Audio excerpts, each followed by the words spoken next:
नमस्कार मेरे प्यारे दोस्तों। आज तक मैंने अपना नाम नहीं बताया, तो आज बता देता हूं। मेरा नाम आर्यन है और आज आपके लिए एक ऐसी डरावनी और सच्ची घटना से प्रेरित भयानक कहानी लेकर आया हूं, जो आपको सुनना बहुत ही ज्यादा जरूरी है। क्योंकि आज के इस समय में हर कोई ऐसी काली शक्तियों के जाल में फंसता जा रहा है। कुछ लोग इन काली शक्तियों को पाना चाहते हैं, लेकिन क्या हो अगर वो ताकतें उसका ही नुकसान करने लग जाए। तो आज की ये स्टोरी हमारे ही एक सब्सक्राइबर रोहित ने हमारे साथ शेयर की है, जो रहते तो बंबई में है, लेकिन उनका पुश्तैनी घर मध्य प्रदेश के एक छोटे से गांव शिवपुर में है। रोहित ने हमें बताया कि बंबई में उनके परिवार का काफी अच्छा बिजनेस चल रहा था और वो अच्छी लाइफस्टाइल जी रहे थे। लेकिन फिर अचानक से उनके दादाजी की मौत हो जाती है और धीरे धीरे करके वो पूरा बिजनेस चौपट होने लग जाता है। जहां इनके घर में 4 से 5 नौकर रहा करते थे, वही कुछ ही दिनों में उनकी लाइफ इतनी बदल जाती है कि 4-5 नौकर तो दूर, इनके पास खाना खाने के भी लाले पड्डिशने लगते हैं। इनका मुंबई में पूरा कारोबार चौपट हो जाता है और ये अपने पुश्तैनी गांव मध्य प्रदेश में आ जाते हैं, जहां पर भी उनकी पूरी जमीन बिकने लग जाती है। लेकिन इनके सर से कर्ज कम नहीं होता है। इन सबसे परेशान होकर इनका परिवार जानने की कोशिश करता है कि आखिर अचानक से इतना सब कुछ कैसे हो सकता है। और तभी उनके सामने एक ऐसी भयानक सच्चाई आ जाती है, जिसे सुनकर उनके रोंगटे खड़े हो जाते हैं। और सबसे बड़ी मुश्किल तो यह थी कि इस सच्चाई को जानने के बाद उनको इससे निकलने का कोई रास्ता भी नहीं मिल रहा था। जब रोहित 14 से 15 साल के थे, तब से इनके परिवार में यह प्रॉब्लम शुरू हो गई थी। और जब उनकी शादी हो गई, तब आज के वक्त प्रेजेंट टाइम में भी उनके साथ ये चीजें हो रही थीं। लेकिन अब पिछले 2 साल से इन्हें थोड़ी तसल्ली मिली है। अब उस चीज का इलाज हुआ है, लेकिन अगले 20-30 सालों में हो सकता है वो चीज दोबारा से इनके परिवार को टारगेट करना शुरू कर दे। लेकिन अब तक जो उनकी लाइफ में घटा है, उन्होंने वही हमारे साथ शेयर करने की कोशिश की है। अब देखिए, वो घटना इनके साथ ही नहीं, बल्कि किसी की लाइफ में भी हो सकती है। और आजकल तो हर इंसान रातों रात बड़ा आदमी बनने के चक्कर में उन तांत्रिक क्रियाओं के चक्कर में फंस जाता है। लेकिन आप यकीन मानिए कि यह चक्कर बहुत ही भयानक होता है। लाइफ इनसे बेहतर बने या ना बने, इसकी तो कोई गारंटी नहीं है। लेकिन एक चीज की श्योरिटी है कि जो अब तक आपने मेहनत से कमाया है, उसका जरूर सत्यानाश हो जाता है और पूरे परिवार पर एक भारी मुसीबत टूट पड़ती है। और ये आपको इस घटना को सुनकर समझ में आ जाएगा। लेकिन उससे पहले आपसे यही कहेंगे कि बहुत ही कमाल की स्टोरीज हम आपके लिए लाने की कोशिश करते आ रहे हैं। लेकिन काफी लोग अभी तक भी चैनल से नहीं जुड़ी हैं, तो वो साथ ही चैनल को सब्सक्राइब करके हमारा हौसला मजबूत करें। और सभी साथी अपना एक प्यारा सा कमेंट तो जरूर कर दें। तो चलिए इस स्टोरी को रोहित के पर्सपेक्टिव से ही सुनते हैं। नमस्कार साथियों, ये कहानी मेरी है। मैं रोहित हूं। मध्य प्रदेश में मेरा गांव शिवपुर है। मैं पहले अपने परिवार के साथ वहां रहा करता था, लेकिन कुछ समय पहले ऐसा कुछ हुआ कि मुझे अपने पूरे परिवार के साथ वहां से जाना पड़ा। हम कभी कभार वहां चले जाते हैं, क्योंकि वहां हमारा पुश्तैनी घर और जमीन है। वो भी छोटा नहीं, बल्कि बहुत बड़ा। लेकिन जब जान के लाले पड़ रहे हों, तो इंसान इतनी जमीन जायदाद को भी लात मार ही देता है। अब आप लोग सोच रहे होंगे कि हमारे साथ ऐसा क्या हुआ जो हम अपनी इतनी प्रॉपर्टी छोड़ ढाच कर कहीं और चले गए। तो मैं आपको बता दूं कि यहां पर मेरे पूर्वजों ने एक गलती कर दी थी, जिसका खामियाजा हमारी पीढ़ी भुगत रही है। ऐसा क्या किया था उन्होंने, ये मैं आगे आपको बताऊंगा। हमारा पूरा परिवार मुंबई में रहा करता था और पैतृक गांव शिवपुर मध्य प्रदेश में था।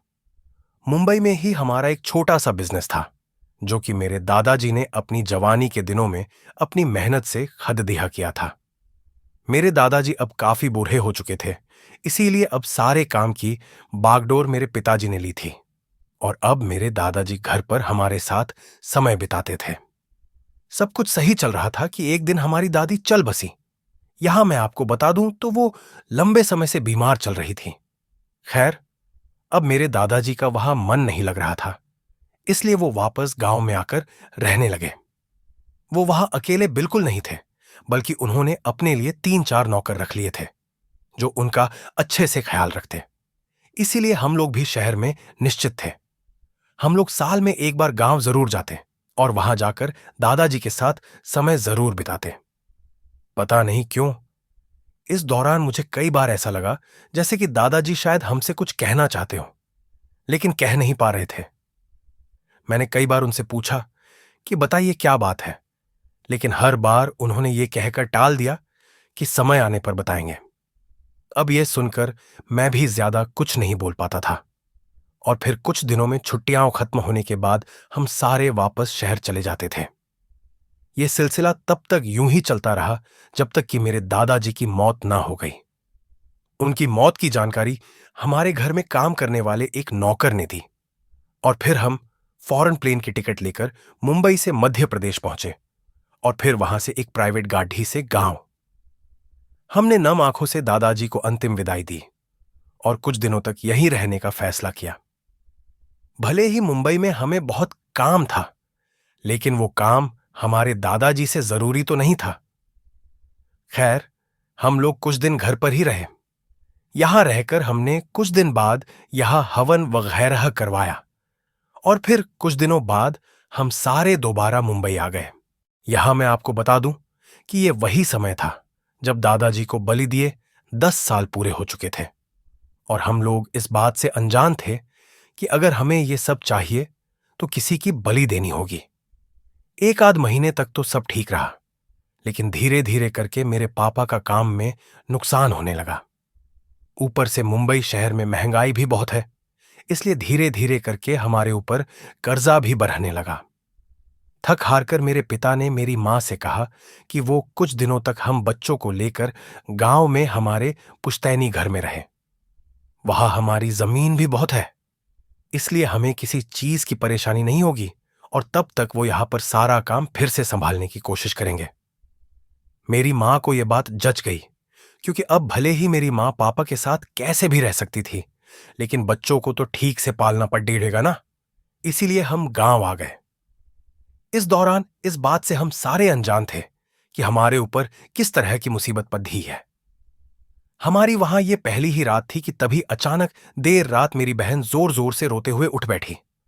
उसकी आवाज सुनकर हम सारे भी उठ बैठे और फिर मेरी मां ने उसे जैसे तैसे शांत करवाकर पूछा कि आखिर क्या हुआ। तब वो बोली कि उसने एक डरावना सपना देखा जिसमें दादाजी कोई पूजा कर रहे थे और फिर वो उस पूजा की अग्नि में गिरने लगी।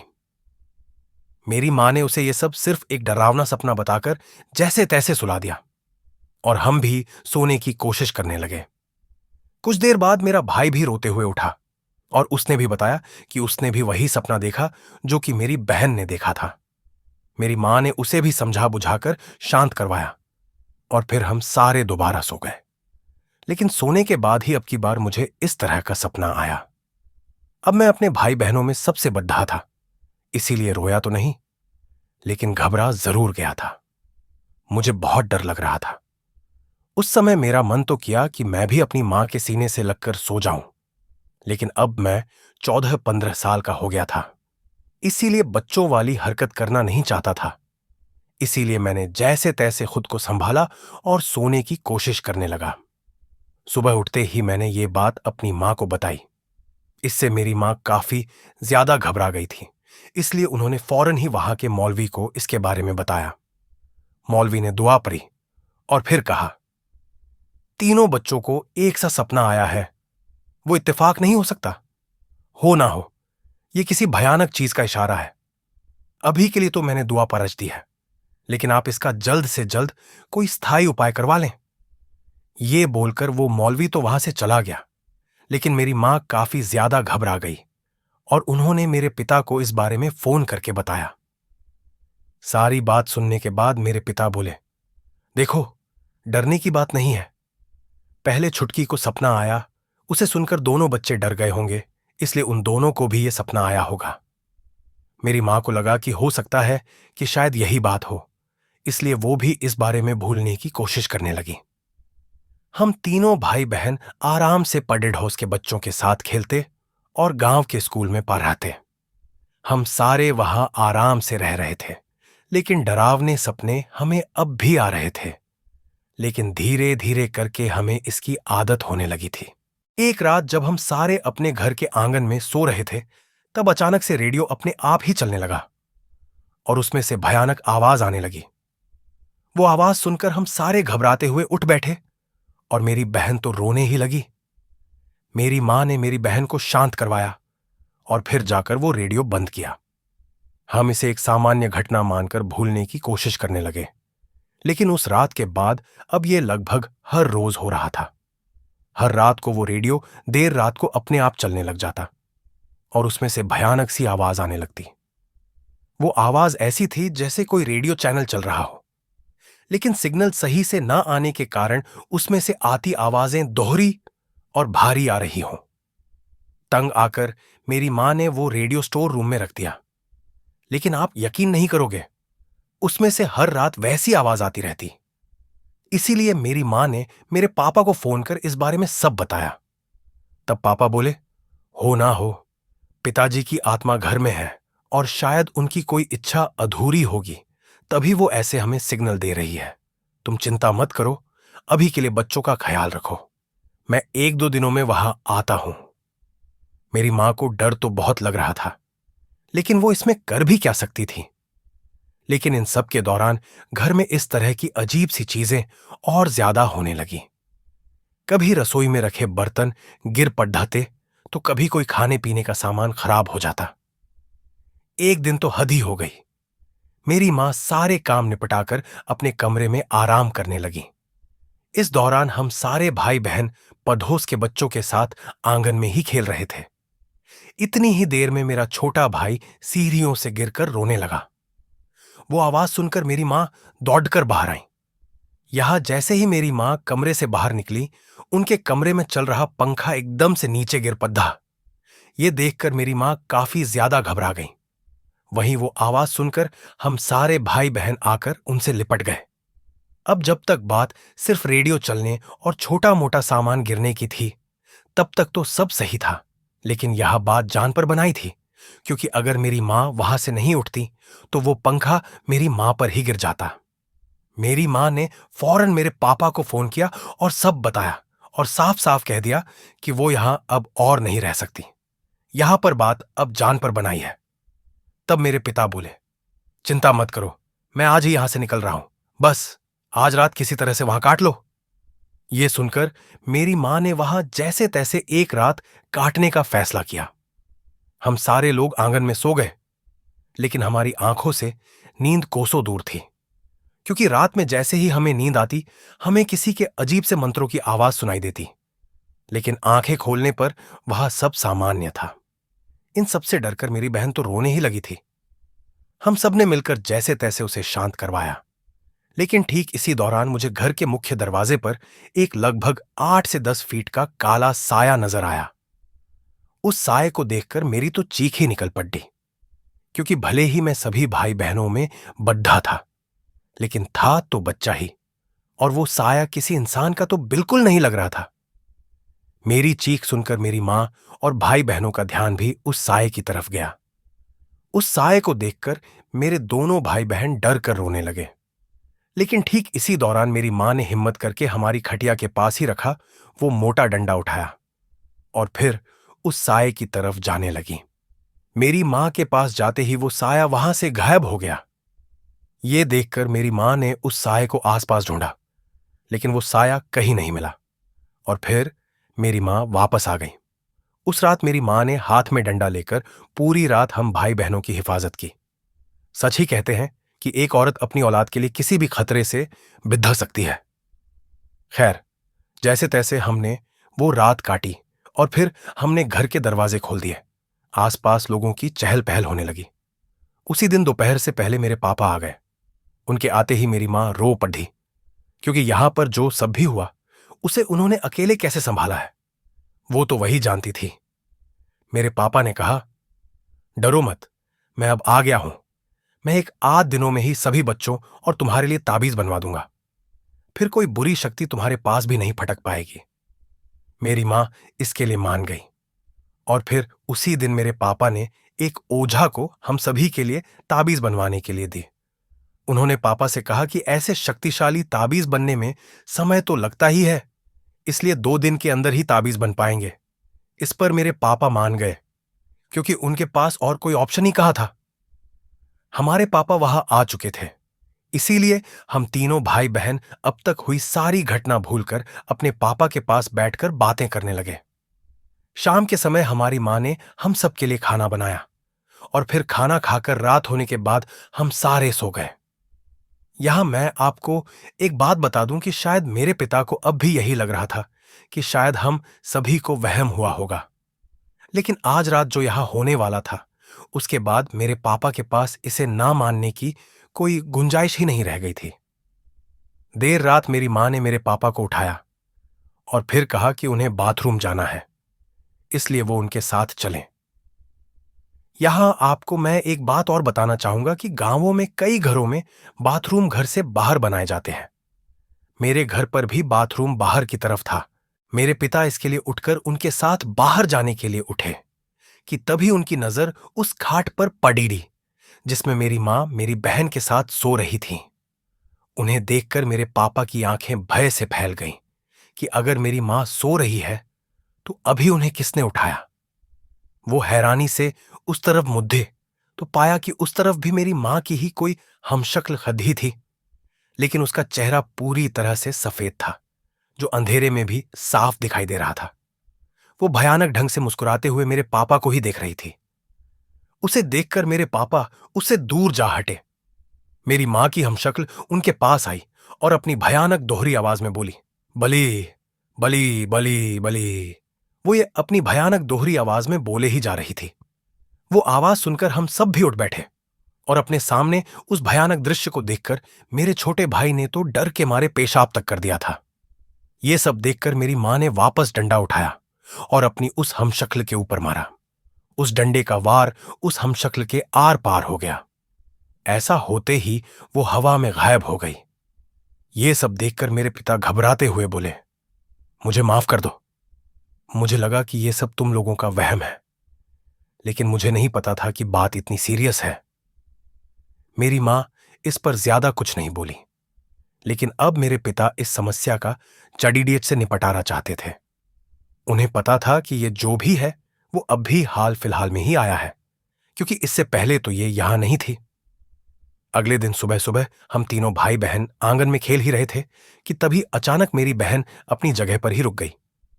हम उसके पास आए और उससे पूछा कि क्या हुआ। वो कुछ नहीं बोली। उसने बस अपनी गर्दन ऊपर की ओर की और दांतों से कटकट की आवाज निकालने लगी। उसे इस तरह से देखकर हम दोनों घबरा गए और दौड़ते हुए मां पापा के पास गए। वो लोग दौड़कर वहां आए तो देखा कि मेरी बहन हवा में तैर रही थी। इस दौरान वो बली बली बोले जा रही थी। ये देखकर मेरे पिता ज्यादा समय ना गवाते हुए सीधे मौलवी के पास गए और उन्हें हमारे घर ले आए। घर आते ही मौलवी ने कुछ दुआ पढ़ी। उनके दुआ पढ़ने के कुछ देर बाद ही मेरी बहन नीचे गिरने लगी। मेरे पिता ने इस बारे में उसी ओझा से बात की जिससे उन्होंने ताबीज बनवाने के लिए दिया था। तब ओझा ने कहा, हो सकता है कि किसी ने तुम लोगों से जलन की वजह से यह सब किया हो, क्योंकि कुछ समय से तुम लोगों की आर्थिक स्थिति भी कुछ खास सही नहीं चल रही है। मेरे पिता को लगा कि हो ना हो यही कारण होगा, इसीलिए उन्होंने उस मौलवी से इसका कोई समाधान करने का कहा। तब उस मौलवी ने कहा, तुम्हारे घर को पाक जल से शुद्ध करके बांध देता हूं, फिर वो साया तुम्हारे घर में नहीं आ पाएगा। मेरे पिता इसके लिए मान गए और फिर उस ओझा ने मेरे घर को पाक जल से शुद्ध करके बांध दिया। सच में इस चीज का काफी फायदा हुआ। हमारे घर में अब किसी भी तरह की कोई अजीब सी घटना नहीं हो रही थी। हम लोग चैन की नींद सो पा रहे थे। वहीं अगले ही दिन उस ओझा ने हम सभी के लिए एक एक ताबीज बनाकर दे दिया। अब यहां पर सब कुछ सामान्य तो चल रहा था, लेकिन कामकाज बिल्कुल ठप था। यहां तक कि हमारी एफसल भी बहुत खराब हो रही थी, जिस वजह से धीरे धीरे हमारे ऊपर कर्जा बढ़ने लगा था। इन सब से तंग आकर मेरी मां ओझा के पास गई और उन्हें बताया कि हमारे घर की आर्थिक स्थिति बहुत खराब हो रही है। हालांकि उस तरह की कोई भूत या घटना तो नहीं हो रही, लेकिन घर में पैसों की बहुत तंगी आ रही है। कामकाज ठीक से नहीं चल रहा, फसल भी खराब हो रही है। इसको ठीक करने का कोई समाधान है तो बताइए।